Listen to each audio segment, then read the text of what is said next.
Every day you hold on to what you've found, you put your life in danger. And as time passes and your collection of evidence grows, the risk only becomes greater. How to proceed safely? The material you've gathered must be destroyed. If you're found in possession of it, that would not be good, unless you have an extremely unusual definition of the word good that involves sleep deprivation and being beaten senseless during endless rounds of questioning. And it seems highly unlikely that an interrogator would believe you if you told them that your research was actually for a pretentious art project and explain that you're no more than a bewildered simpleton without so much as a lower primate's understanding of what you're doing, and that you discovered the Anabasis project by sheer empty-headed chance, even if that is the truth.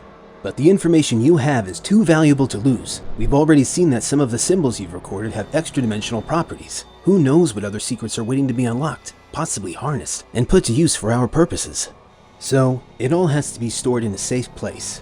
The problem is, there's no place in the world that's safe enough. We need somewhere that's not in the world, at least not in the dimension you inhabit. From this point on, you'll send reports to a sub-reality, a compressed plane of existence that lies between dimensions. Our research department was experimenting with the transfer of data to these previously inaccessible zones, back when it was first discovered that the Anabasis generators had opened numerous interdimensional rifts. But for various reasons, this work was abandoned. I think it's time the idea was given a second chance. Gather these components and follow my instructions. Using the device that you'll build, you'll be able to transfer copies of your drawings and videos to a sub-reality simply by projecting them onto silicate glass, a material that was found to be highly effective as a subdimensional conduit.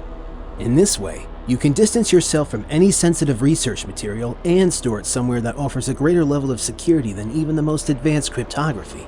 Even Spire itself couldn't access it there.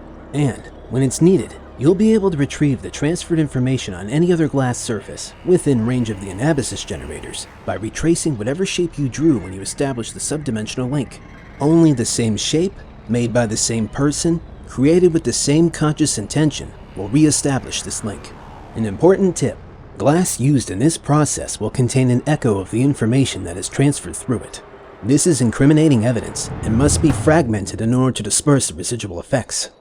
Gather as much information as you can. Transfer everything you draw and photograph. Describe everything you see. Recount everything you hear, your observations, your memories, any abnormal occurrences that could be the product of reality distortion. The effects of the Anabasis field could be apparent in the behavior of the people around you, in the physical structure of the town you're in, even in the wider world, in news reports, in entertainment media, and the shifting culture of the internet. Analysis of this data will help us to establish where the distortions have leaked out of the test areas and exactly how this has begun to transform reality across the planet. We'll compile the research archive, a database that my analysis architecture will probe for connections, contradictions, underlying patterns in the interactions between dimensions. Understanding and possibly influencing the distorting effects of these interactions could be the key to delaying the Anabasis project. You will need to be a vigilant observer, a journalist of the strange and inexplicable. You must become an antenna that picks up the distortions in the air around you. Do you understand what is required of you?